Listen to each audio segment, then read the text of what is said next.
রোজ রোজ আলু, পটল, ঢেঁড়স খেতে খেতে মুখটা নষ্ট, তাই আজকে বানাচ্ছি বাঁধাকপির পকোড়া। প্রথমে নুন, হলুদ, লঙ্কা গুঁড়ো, লঙ্কা কুচি, পেঁয়াজ কুচি, ভাজা মশলা, গরম মশলা এবং সামান্য চিনি ও পিনাট বাদাম দিয়ে একটা ভালো মশলা বানিয়ে নিতে হবে। এরপর এর মধ্যে মিশিয়ে দেবো বেসন পরিমাণ মতো।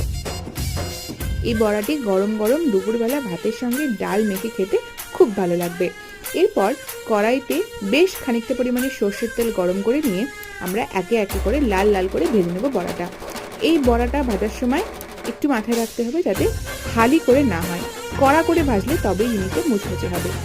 বড়াটার সঙ্গে সঙ্গে কিছুটা পরিমাণে ধনেপাতা দিয়ে মসুর ডাল ও ভাত অতুলনীয়। চ্যানেলটি ভালো লেগে থাকলে লাইক, শেয়ার এবং সাবস্ক্রাইব করে দিও।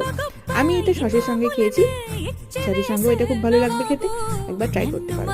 ধন্যবাদ।